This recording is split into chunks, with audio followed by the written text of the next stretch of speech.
आज मैं प्रारंभ कर रही हूँ श्री दुर्गा सप्तशती पाठ का अध्याय 1, जिसे प्रथम चरित्र भी कहा जाता है। दुर्गा सप्तशती देवी माँ की महिमा का दिव्य ग्रंथ है, जिसमें कुल 700 श्लोक हैं और ये चरित्र में विभाजित किया गया है। प्रथम चरित्र देवी महाकाली, मध्यम चरित्र देवी महालक्ष्मी और उत्तर चरित्र देवी महासरस्वती। इसके पाठ से भक्तों के सभी कष्ट दूर हो जाते हैं, मन को शांति प्राप्त होती है और जीवन में सकारात्मक ऊर्जा का संचार होता है। अध्याय 1 की कथा प्रारंभ करने से पूर्व शुभ संकल्प लेते हैं कि हे माँ जगदम्बे, मैं आज श्रद्धा पूर्वक दुर्गा सप्तशती पाठ के प्रथम अध्याय का पाठ कर रही हूँ। मुझे मन की शुद्धि, परिवार की सुरक्षा, आरोग्य, समृद्धि और आध्यात्मिक शक्ति प्रदान करे। जय माता दी।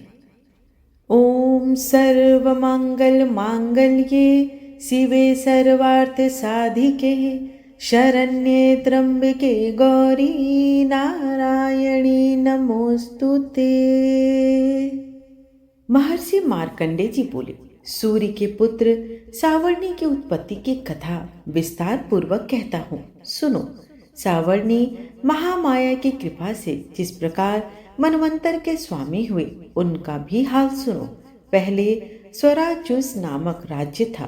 वह प्रजा को अपने पुत्र के समान मानते थे, तो भी कोला विध्वंसी राजा उनके शत्रु बन गए। दुष्टों को दंड देने वाले राजा सूरत की उनके साथ लड़ाई हुई। कोला विध्वंसियों की संख्या में कम होने पर भी राजा सूरत युद्ध में उनसे हार गए। तब वह अपने नगर में आ गए। केवल अपने देश का राज्य ही उनके पास रह गया और वह उसी देश के राजा होकर राज्य करने लगे। किंतु उनके शत्रुओं ने उन पर वहां भी आक्रमण किया। राजा को बलहीन देखकर उसके दुष्ट मंत्रियों ने राजा की सेना और खजाना अपने अधिकार में कर लिया। राजा सूरत अपने राज्य अधिकार को हारकर शिकार खेलने के बहाने घोड़े पर सवार होकर वहां से एक भयंकर वन की ओर चले गए। उस वन में उन्होंने महर्षि मेधा का आश्रम देखा। वहां मेधा महर्षि अपने शिष्यों तथा मुनियों से सुशोभित बैठे हुए थे और वहां कितने ही हिंसक जीव परम शांति भाव से रहते थे। राजा सूरत ने महर्षि मेधा को प्रणाम किया और महर्षि ने भी उनका उचित सत्कार किया। राजा सूरत महर्षि के आश्रम में कुछ समय तक ठहरे। अपने नगर की ममता के आकर्षण से राजा अपने मन में सोचने लगे, पूर्व काल में पूर्वजों ने जिस नगर का पालन किया था, वह आज मेरे हाथ से निकल गया। मेरे दुष्ट एवं दुरात्मा मंत्री मेरे नगर की अब धर्म से रक्षा करते होंगे या नहीं। मेरा प्रधान हाथी, जो कि सदा मद की वर्षा करने वाला और सूरवीर था, मेरे वैरियों के वश में होकर न जाने क्या दुख भोग रहा होगा। मेरे आज्ञाकारी नौकर, जो मेरी कृपा से धन और भोजन पाने से सदैव सुखी रहते थे और मेरे पीछे पीछे चलते थे, वह अब निश्चय ही दुष्ट राजाओं का अनुसरण करते होंगे तथा मेरे दुष्ट एवं दुरात्मा मंत्रियों द्वारा व्यर्थ ही धन को व्यय करने से संचित किया हो मेरा खजाना एक दिन अवश्य खाली हो जाएगा। इस प्रकार की बहुत सी बातें सोचता हुआ राजा निरंतर दुखी रहने लगा। एक दिन राजा सूरत ने महर्षि मेधा के आश्रम के निकट एक वैश्य को देखा। राजा ने उससे पूछा, भाई तुम कौन हो? यहाँ तुम्हारे आने का क्या कारण है और तुम मुझे शोकग्रस्त अनमने से क्यों दिखाई देते हो? इसका क्या कारण है? राजा के यह नम्र वचन सुन वैश्य ने महाराज सूरत को प्रणाम करके कहा। वैश्य बोला, राजन, मेरा नाम समाधि है। मैंने धनियों के कुल में उत्पन्न एक वैश्य हूँ। मेरे दुष्ट स्त्री पुत्र आदिकों ने लोभ से मेरा सब धन छीन लिया है और मुझे घर से निष्कासित कर दिया है। मैं इस तरह से दुखी होकर इस वन में चला आया हूँ और यहाँ रहता हुआ मैं इस बात को भी नहीं जानता कि अब घर में इस समय सब कुशल है भी या नहीं। यहाँ मैं अपने परिवार का आचरण संबंधी कोई समाचार भी नहीं पा सकता कि वह घर में इस समय कुशल पूर्वक है या नहीं। मैं अपने पुत्रों के संबंध में यह भी नहीं जानता कि वह सदाचारी हैं या दुराचार में फंसे हुए हैं। राजा बोले, जिस धन के लोभी स्त्री पुत्रों ने तुम्हें घर से निकाल दिया, फिर भी तुम्हारा चित्त उनमें क्यों प्रेम करता है? वैश्य ने कहा, मेरे विषय में आपका ऐसा कहना ठीक है, किंतु मेरा मन इतना कठोर नहीं। यद्यपि उन्होंने धन के लोभ में पड़कर पितृ स्नेह का त्याग कर मुझे घर से निकाल दिया, फिर भी मेरे मन में उनके लिए कठोरता नहीं आती है। हे महामते, मेरा मन फिर भी उनमें क्यों फंस रहा है, इस बात को जानता भी नहीं और जान रहा भी। मेरा चित्त उनके लिए दुखी है। मैं उनके लिए लंबी लंबी सांसें ले रहा हूँ। उन लोगों में प्रेम नाम को नहीं है, फिर भी ऐसे निस्नेहियों के लिए मेरा हृदय कठोर नहीं होता। महर्षि मार्कंडेय जी ने कहा, हे ब्राह्मण।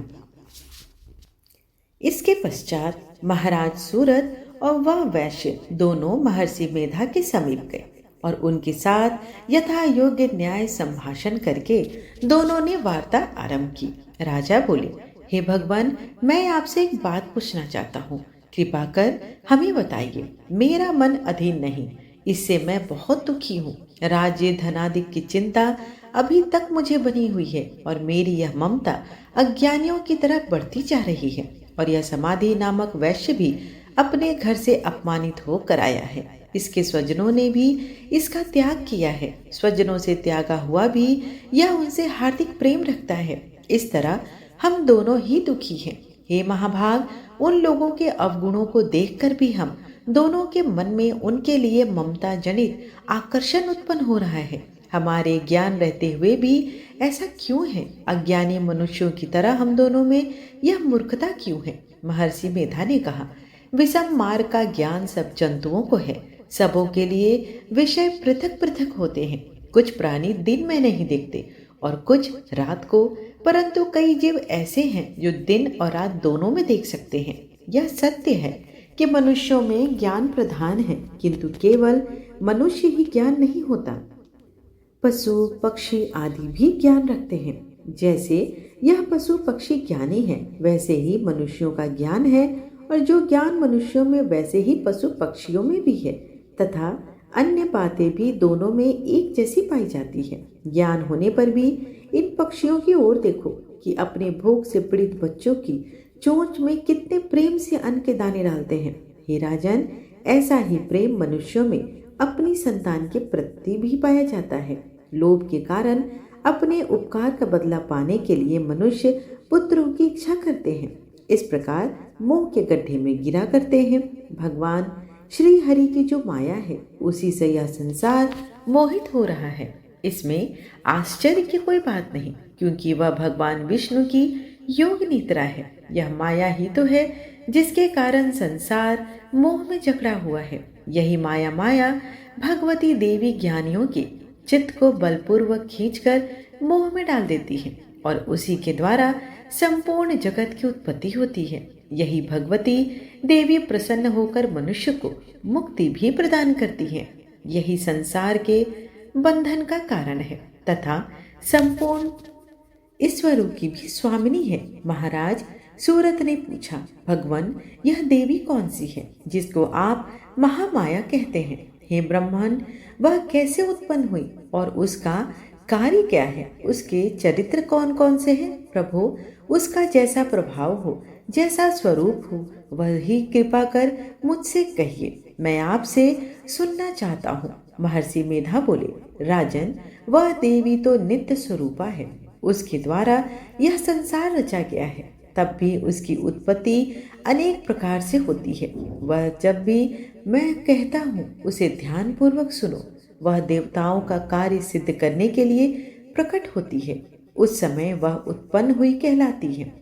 संसार को जलमय करके जब भगवान विष्णु योग निद्रा का आश्रय लेकर शेष सैया पर सो रहे थे, तब मधु कैटव नाम के 2 असुर उनके कानों के मैल से प्रकट हुए और वह श्री ब्रह्मा जी को मारने के लिए तैयार हो गए। श्री ब्रह्मा जी ने जब उन दोनों को अपनी ओर आते देखा, यह भी देखा कि भगवान विष्णु योग निद्रा का आश्रय लेकर सो रहे हैं। तब वह उस समय श्री भगवान को जगाने के लिए उनके नेत्रों में निवास करने वाली योग निद्रा की स्तुति करने लगे।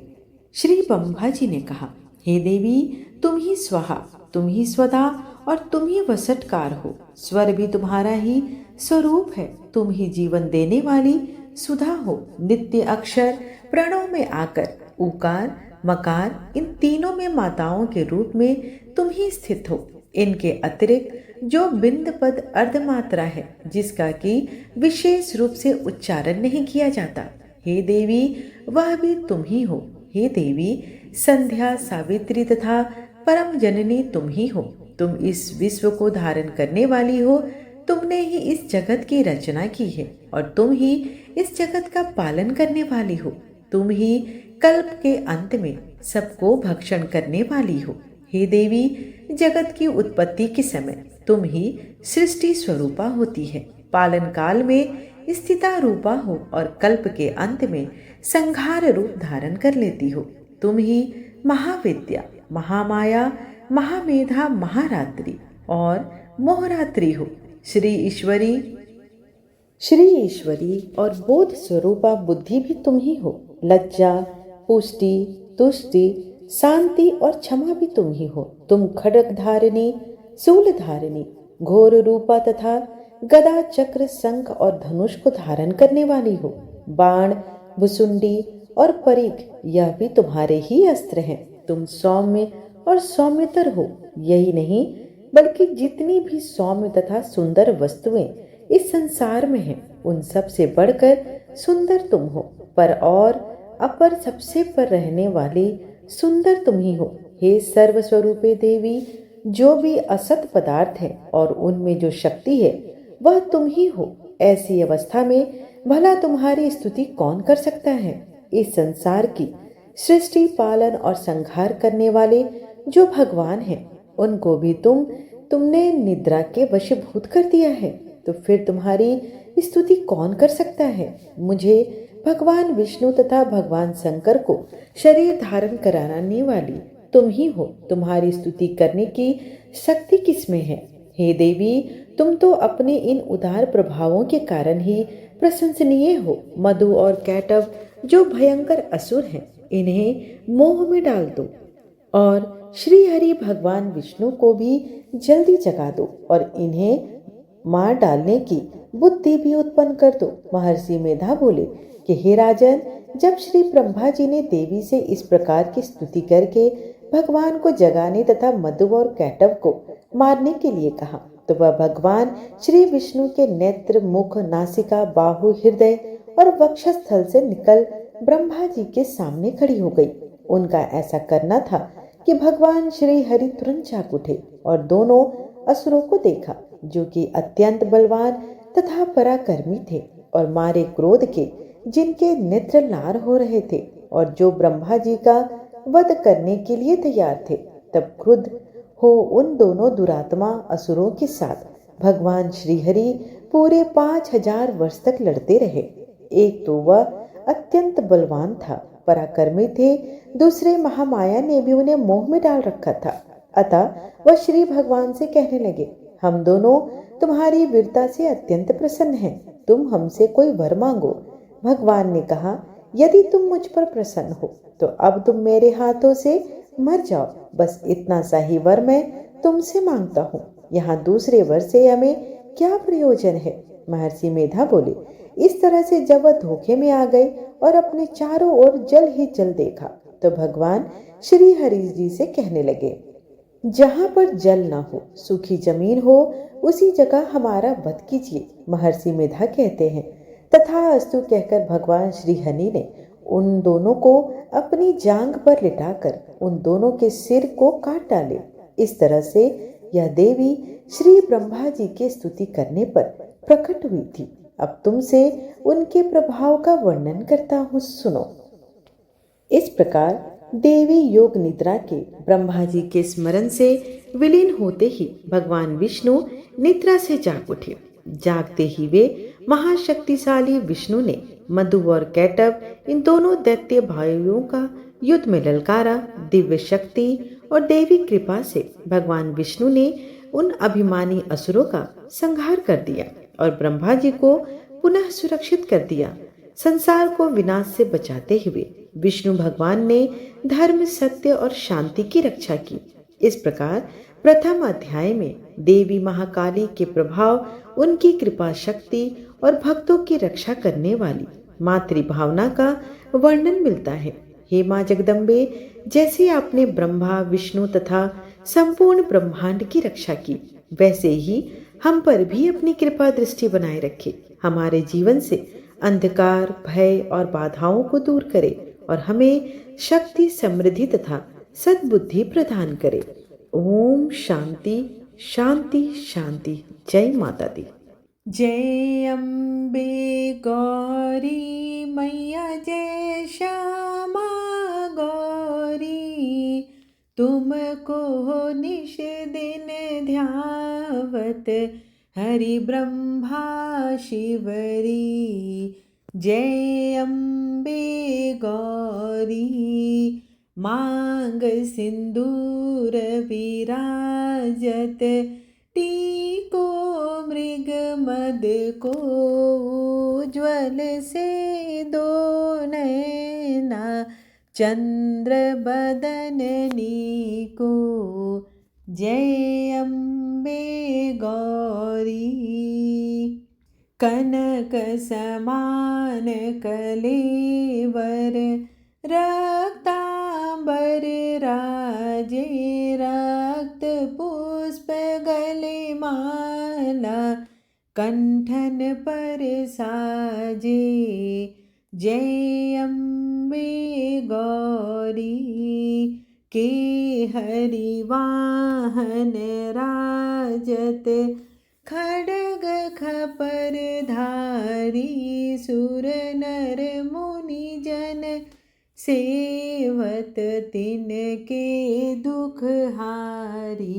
जय अम्बे गौरी, कानन कुंडल शोभित, नासाग्रे मोती, कोटिक चंद्र दिवाकर, समराजत ज्योति। जय अम्बे गौरी, शुंभ निशुंभ विदारी, महिषासुर घाती, धूम्र विलोचन नैना, निस दिन मन माती। जय अम्बे गौरी, चंड मुंड संहारे, शोणित बीज हरे, मधु कैटव दो मारे, सुर भयहीन करे। जय अम्बे गौरी, ब्रह्माणी रुद्राणी, तुम कमला रानी, आगम निगम बखानी, तुम शिव पटरानी। जय अम्बे गौरी, 64 योगिनी गावत, नृत्य करत भैरव, बाजत ताल मृदंगा, अरु बाजत डमरू। जय अम्बे गौरी, तुम ही जग की माता, तुम ही हो भरता, भक्तन की दुख हरता, सुख संपत्ति करता।